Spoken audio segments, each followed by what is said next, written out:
अब ये प्राकृतिक आपदा है, आसमानी और सुल्तानी, इसके ऊपर किसी का बस नहीं है।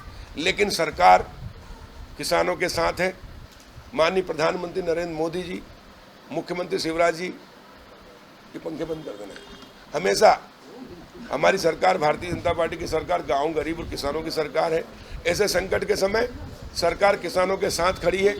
और जैसा कि मैंने बताया कि जैसे ही ओले गिरे थे, मैं खुद मौके पे गया, गोविंद सिंह जी राजपूत कृषि राजस्व मंत्री भी गए और मुख्यमंत्री जी ने भी घोषणा की कि किसान का जो भी क्षति हुई है उसको आरबीसी 6.4 के तहत हम राहत देंगे। हम बीमा का कवरेज भी हमने बड़ी संख्या में कराया है, बीमा की राशि भी मिलेगी। और ऐसे संकट के समय हम किसानों के साथ हैं। इसके अलावा जो खरीदी होगी एमएसपी पे, उसमें भी छूट दी जाएगी। जहां पर प्राकृतिक आपदा के कारण फसलें जो हल्की हुई है जो है, उसमें भी हम FAQ में छूट देंगे और किसानों की फसल खरीदेंगे ताकि किसान को किसी प्रकार की हानि ना हो। क्योंकि हम मानते हैं कि किसान इस कोरोना संकट के समय, जब उद्योग धंधे व्यापार व्यवसाय सब बंद था, तो किसान ही था जिसने अपने खेतों में पसीना बहाया और अनाज पैदा करके इस देश के 130 करोड़ लोगों को 2 टाइम भोजन, सब्जी और दूध की व्यवस्था की। जब देश संकट में था तो किसान ने साथ दिया। आज किसान संकट में है तो देश उनके साथ है, प्रदेश उनके साथ है, प्रदेश और केंद्र की सरकार उनके साथ है और भारतीय जनता पार्टी उनके साथ।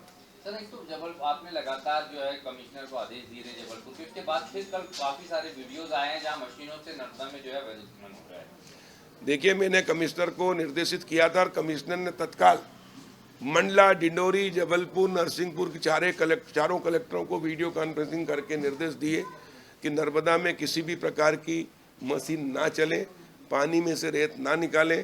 कलेक्टर स्वयं जाएं, जांच करें और दोषियों पे कार्रवाई करें, राजसात करें। लेकिन और मुझे बताते हो खुशी है कि उसके बाद मैंने वहाँ लोगों से पूछा जिन्होंने मुझे पहले वीडियो भेजे थे, उन्होंने कहा नहीं सर, जब से आपने कार्रवाई की जब से बंद है।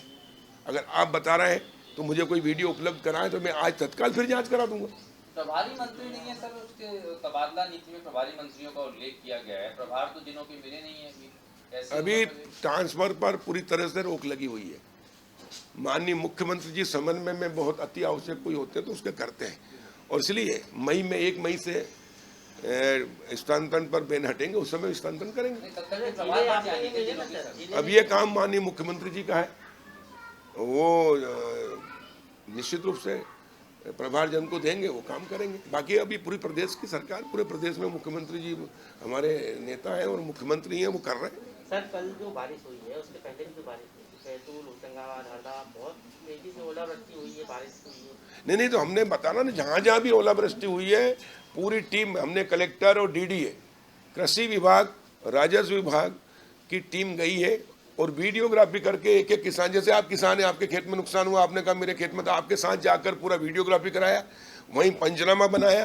पंचनामे में किसान के भी दस्तखत हैं, गांव के सरपंच पंच हैं, तो वो नहीं तो कोई भी 5 लोग पंच परमेश्वर होते हैं, उनके हस्ताक्षर होकर पंचनामा बना। 1 कापी किसान को दी गई है, 1 कापी पंचायत में और 1 कापी कलेक्टर को, ताकि किसान को भी संतुष्टि हो जाए।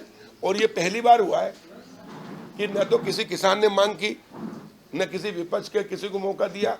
तत्काल ओले गिरते से ही मुख्यमंत्री शिवराज सिंह जी, कृषि मंत्री कमल पटेल और राजस्व मंत्री गोविंद सिंह जी सक्रिय हुए और हम मौके पे गए और हमने किसानों की समस्या का हल किया। यही है सरकार, यही है सुशासन कि परिवार में अगर किसी को कष्ट है तो परिवार का मुखिया उसका कष्ट दूर करता है। उसी प्रकार मध्य प्रदेश की सरकार, संपूर्ण मध्य प्रदेश के 8 करोड़ जनता के हम प्रतिनिधित्व कर रहे हैं, तो हमने तत्काल जहाँ जहाँ भी किसानों को संकट है मौके पे पहुंचे और किया। आज भी जहाँ बारिश हुई है, जहाँ नुकसान हुआ, वहाँ जाऊंगा मौके। सर, राकेश टिकैत लगातार जो हैं वो अपनी पंचायतें कर रहे हैं, आज पड़ोसी जिलों में कर रहे हैं राजधानी के, क्या इम्पैक्ट है?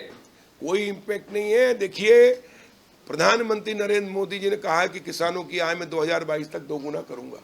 तो मोदी जी जो कहते हैं वो करके दिखाते हैं और इसलिए उन्होंने प्रधानमंत्री स्वामित्व योजना लेकर आए, गांव के विकास के द्वार खोले, गांव को आज़ादी दिलाई 73 साल बाद। इसके रिजल्ट इतने अच्छे आने वाले हैं कि अब गांव का किसान सिर्फ खेती नहीं करेगा बल्कि अब वो व्यापार भी कर सकेगा, व्यवसाय भी कर सकेगा, उद्योग भी लगा सकेगा और सब्सिडी का लाभ लेगा। और अभी तक वो एमएसपी की मांग करते हैं किसान संगठन के नेता। मैं उनसे पूछना चाहता हूँ कि एमआरपी क्यों नहीं होना चाहिए किसान को, और मोदी जी किसान को एमआरपी दिलाना चाहते हैं। मैं किसान हूँ, मैं गेहूं बेचता हूँ एमएसपी पे, लेकिन अगर मुझे अब मेरी प्रॉपर्टी का मालिकाना मिलने से मुझे बैंक से गारंटी में रख के लोन मिलेगा और मैं एक मैदा मिल डालूंगा, 40% की मुझे सब्सिडी मिलेगी। मैं अगर 10 करोड़ की मैदा मिल डालता हूं तो 4 करोड़ मुझे सब्सिडी मिलेगी, जो अभी तक गांव के लोगों को नहीं मिलती थी, सिर्फ शहर के लोगों को मिलती थी। और मैं उस पर एमआरपी पे मैदा बेचूंगा, आटा बेचूंगा, मैं बेसन एमआरपी पे बेचूंगा। मैं आलू बेचता हूं 2 रुपये 4 रुपये किलो में, लेकिन मैं आलू की चिप्स की फैक्ट्री लगाऊंगा। किसान तो आलू की चिप्स वो 500 में खरीदता है तो वो 500 में बेचेगा, तो किसान को आमदनी बढ़ेगी और जो बिचौलिए कमाते थे वो किसान कमाएगा। ये है मोदी जी का कृषि कानून, स्वामित्व योजना, ये हमारे विचार। और इसलिए अभी तक 73 साल तक कांग्रेस की गलत नीतियों के कारण मुट्ठी भर लोग अरबपति खरबपति बन गए थे शहर के। अब गांव के लोगों को, करोड़ों लोगों को मोदी जी अवसर दे रहे हैं। और किसान को अभी तक सिर्फ खेती करने के लिए ही लोन मिलता था, यानी खाद बीज दवाई tractor harvester motor pipe engine पे, लेकिन अब व्यापार व्यवसाय के लिए भी लोन मिलेगा, लिमिट मिलेगी, जिससे किसान का बेटा एक खेती भी करेगा, एक व्यापार भी करेगा, व्यवसाय भी करेगा, उद्योग भी लगाएगा। और जो कमाई व्यापार और व्यवसाय उद्योग में है वो खेती में नहीं है, और इसलिए अब किसान आत्मनिर्भर बनेगा।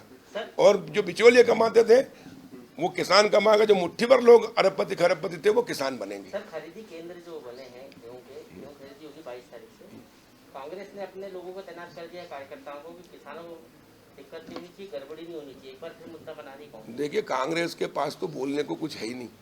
कांग्रेस ने किया क्या था? ये भारतीय जनता पार्टी की सरकार शिवराज जी के नेतृत्व में चल रही मध्य प्रदेश में। हमने 1 करोड़ 29 लाख मीट्रिक टन से अधिक गेहूं पिछली बार खरीदा था। सबसे पहले हमने छोटे किसानों को एसएमएस किए, 2 हेक्टेयर 4 हेक्टेयर 5 हेक्टेयर, और बाद में बड़े किसानों को, और इसलिए छोटे किसानों का भी समर्थन मूल्य पे गेहूं खरीदा।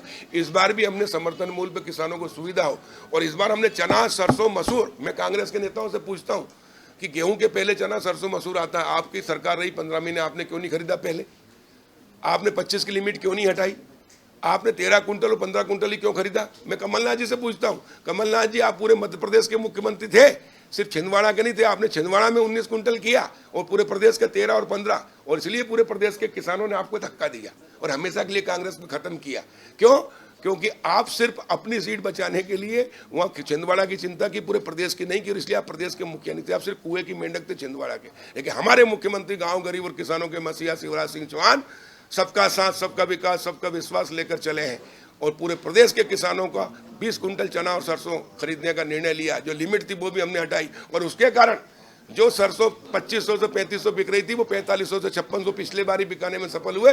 और इस बार हमने 15 मार्च से खरीदने का निर्णय लिया था, चूंकि बारिश और ओले के कारण 22 मार्च से है, लेकिन हमने पंजीयन 1 तारीख से शुरू किया चना सरसों मसूर कर। जब मैंने कहा था आपसे कि अगर समर्थन मूल्य से ऊपर चना सरसों मसूर नहीं बिक जाए तो कमल पटेल मत कहना, और वो मुझे बताते हुए खुशी हो रही है कि इन फरवरी और मार्च 2 माह के अंदर जो हमने मार्च में खरीदने का निर्णय लिया, उसके कारण सरसों 5600 से ऊपर बिक रही, जबकि उसका 4650 रुपये समर्थन मूल्य है। मसूर 5100 समर्थन मूल्य, वो 5300 बिक रही है। और चना जो 3400 से 4000 बिक रहा था, जब फसल आती तो 3000 के अंदर हो जाता, वो आज 5000 से ऊपर है। यह है भारतीय जनता पार्टी की सरकार, जो कहती है वो करती है। हम कहते हैं हम गांव गरीब और किसानों की सरकार है, तो हमने ऐसा निर्णय लिया है, और उसके कारण सत्ता परिवर्तन से व्यवस्था परिवर्तन करके दिखाया है। इससे 16,000 करोड़ किसान को ज्यादा मिलेंगे।